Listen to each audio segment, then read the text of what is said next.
अस्सलाम वालेकुम जी, कैसे हैं आप सब? उम्मीद करती हूँ खैरियत से होंगे। हम सबके लिए दुआ का होंगे गाइस। आज है तीसरा रोज़ा, तो आप सबको तीसरा रोज़ा एक बार फिर से बहुत बहुत मुबारक हो। तो बताएं कैसा जा रहा है आप लोगों का रमज़ान? मेरा रमज़ान तो अल्हम्दुलिल्लाह बहुत अच्छा जा रहा है, क्योंकि मौसम जो हुआ हुआ है वो बहुत अच्छा हुआ हुआ है, ठंडा मौसम हुआ है। तो ऐसे मौसम में रमज़ान का बिल्कुल भी पता नहीं चलता।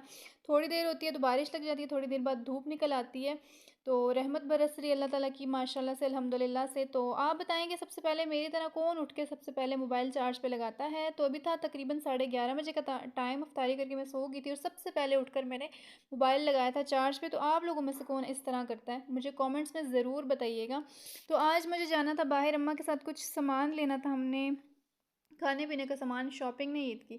तो मैंने ना एक कैपरी भी बनवाना था, तो मैंने कहा मैं वो टेलर को देती जाऊँ, रास्ते में ही था टेलर, तो मैंने कहा मैं उसको दे देती हूँ।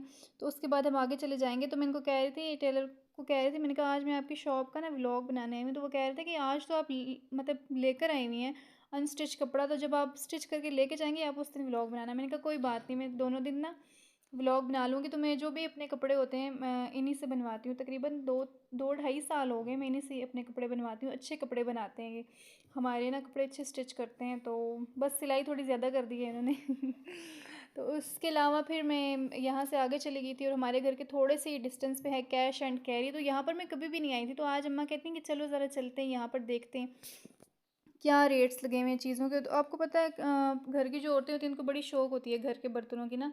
तो अम्मा देख रही थी, कंटेनर्स नहीं होते कुछ, वो कंटेनर्स देख रही थी। आपको पता है रमज़ान में कुछ चीज़ें बच जाती हैं, सालन बच जाता है, कुछ फ्रूट्स बच जाते हैं, तो वो फिर बंदा उसमें डाल के ईज़िली फ्रिज में रख लेता है।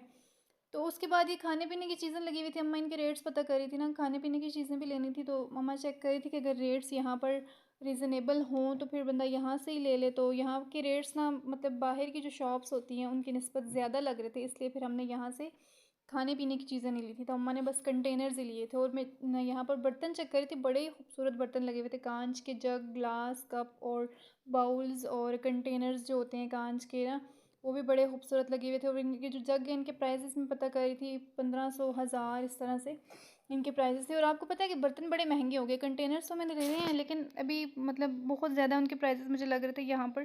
तो मैंने कहा फिर कहीं और से मैं पता करके फिर ले लूँगी जब मुझे लगा के लेने चाहिए। तो फिर यहाँ पर कुछ स्टील के जग लगे हुए थे, कुछ sauce pan, fry pan, cooker और देगचियाँ वगैरह लगी हुई थी। और इनके भी मैं रेट्स पता कर रही थी। नॉन स्टिक के जो थे उनके भी रेट्स काफ़ी हाई थे। और ये जो थे हॉट पॉट ना, ये मुझे बड़ा पसंद आया था, लेकिन ये बहुत बड़ा था ना, मुझे चाहिए था छोटा वाला जो होता है, मीडियम साइज़ होता है ना, वो वाला चाहिए था। तो बस फिर ये प्लास्टिक के देख रही थी, डोंगे वगैरह अम्मा देख रही थी, तो ये वाले अम्मा ने ले लिए थे। तो उसके बाद फिर यहाँ से और हमने कुछ भी नहीं लिया था। लेकिन फ़र्स्ट टाइम मैंने यहाँ पर विज़िट किया था। चीज़ें वैसे बर्तन अच्छे हैं, खूबसूरत बर्तन हैं यहाँ के, लेकिन प्राइसेस आपको पता है ज़्यादा हैं। आजकल तो हर चीज़ के प्राइसेस ज़्यादा हैं, आप कहीं भी चले जाओ। तो यहाँ पर कुछ मेकअप प्रोडक्ट्स लगी हुई थी, मैं वो भी देख रही थी, अच्छी थी। उनके मतलब ब्रांडेड चीज़ें रखी हुई थी उन्होंने, मेकअप की भी। तो अगर आप लोग भी कभी विज़िट करना चाहें तो यहाँ पर कर सकते हैं। कुछ फेस वॉश थे, क्रीम थी, और उसके अलावा शैम्पू वगैरह थे। तो बस यहाँ से हमने कुछ भी नहीं लिया था। जाते जाते अम्मा टॉवल चेक कर रही थी, लेकिन इसके प्राइस थे 1600। टॉवल अच्छा था लेकिन इसके प्राइस ज़्यादा थे। तो फिर हम लोग उसके बाद यहाँ से हमने बस कंटेनर से लिए थे, और उसके बाद हम लोग निकल गए थे। तो यहाँ पर भी कुछ चीज़ें लगी हुई थी, कुछ टिश्यू वगैरह इस तरह की चीज़ें। तो टिश्यू में लेने लगी थी, फिर अम्मा ने कहा नहीं यहाँ से नहीं, फिर जहाँ से हम सामान लेंगे वहीं से सारी चीज़ें ले लेंगे।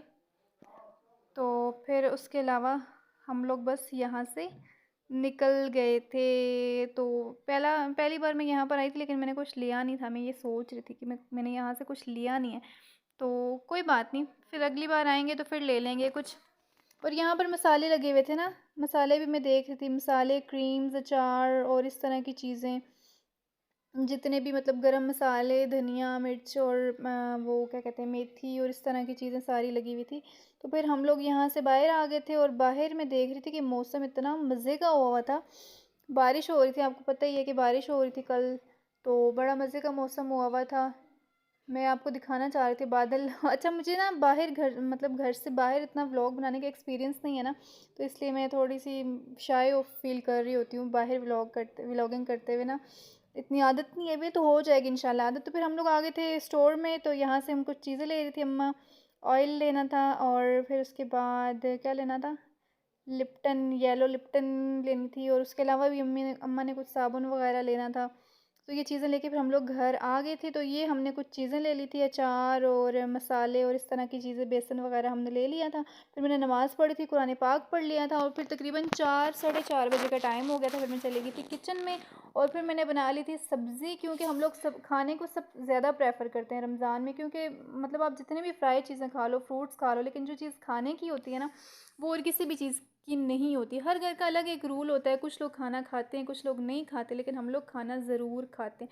इतना ज़्यादा नहीं खाते कि भई मतलब ज़रूरत से ज़्यादा खा लिया, बदहज़मी होगी, नहीं, नहीं, इतना बिल्कुल भी नहीं खाते। आधी रोटी, 1 रोटी बस इतनी ही खाते हैं।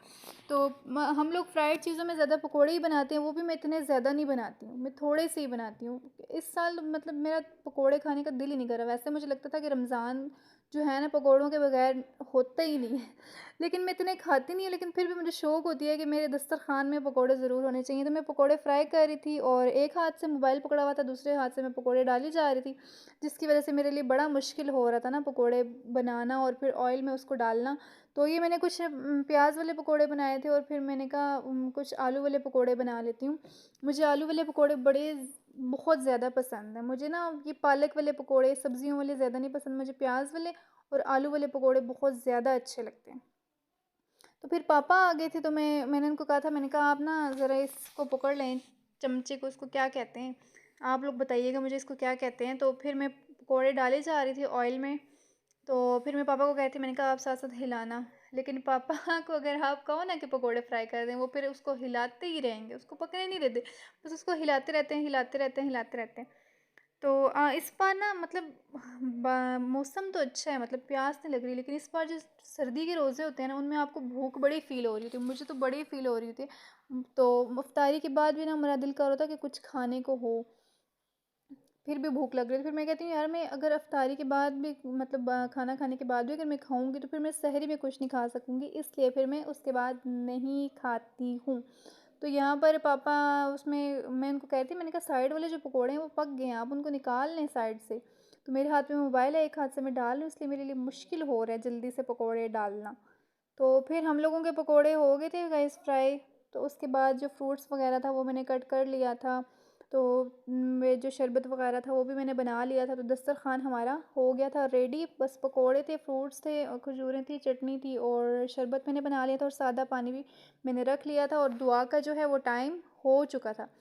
तो पापा कर रहे थे दुआ बैठकर, तो मैंने कहा आज मैं पापा को भी दुआ करते हुए दिखा लेती हूँ। पहले पापा टीवी देख रहे थे, जब मैंने उन पे कैम लगाया ना, तो फिर नीचे देखने लगे। हम लोगों का टीवी मतलब लगा रहता है, जब दुआ हम कर रहे थे ना, आवाज़ हमारी बंद होती है, बस अम्मा लोग देखते रहते हैं, इस्लामिक जो प्रोग्राम्स वगैरह लगते हैं वो देखते रहते हैं। तो मैंने कहा आज मैं अपने हाथ भी दिखाऊंगी दुआ करते हुए ना। तो मैंने ना अपने ना ग्लास जो था ना मेरा, उसके आगे मोबाइल रख दिया था। मैंने कहा मेरे हाथ भी नज़र आए कि मैं भी आज दुआ कर रही हूँ, इफ्तारी के लिए बैठ गई हूँ। तो अच्छा, किसी टाइम ना मेरे हाथ इतने ज़्यादा काले लग रहे होते हैं और किसी टाइम मेरे हाथ नॉर्मल लग रहे होते हैं कैम में। तो ये जो मेरे राइट हैंड पे जो है ना तिल, ये मुझे बड़ा अच्छा लगता है अपने हाथ पे, बहुत ज़्यादा अच्छा लगता है। लेकिन आजकल हाथ इतने ज़्यादा ठीक नहीं है, ख़राब हुआ मैं थोड़े से, तो इस वजह से इतना ख़ास नहीं लगता मुझे। तो ये हम लोग फिर इफ्तारी कर रहे थे, मैं पकोड़े लेके खाई जा रही थी चटनी के साथ और कुछ फ्रूट्स भी खाई जा रहे थे। और फिर हम लोगों ने फिर हम लोग क्या करते हैं, थोड़ी सी इफ्तारी करके ना फिर हम लोग पढ़ लेते हैं नमाज मगरिब की। भाई मस्जिद चले जाते हैं, फिर नमाज़ पढ़ने के बाद फिर हम लोग खाते हैं खाना। तो फिर खाना खाने के बाद मैंने धो लिए थे बर्तन जल्दी जल्दी से, और चाय तो रोज़ बनती है इफ्तारी के बाद। तो अंडे मैंने बॉईल करने थे उनको, मतलब वो क्या कहते हैं, बेसन वाले अंडे बनाने थे, लेकिन गैस हमारी बिल्कुल बंद हो गई थी। तो इसलिए मैंने कहा अभी मैं चाय के साथ अंडे बॉईल कर लेती हूँ। तो यहीं पे करूँगी मैं अपने व्लॉग को एंड। आपसे मिलेंगे नेक्स्ट व्लॉग में, तब तक के लिए अल्लाह हाफिज़।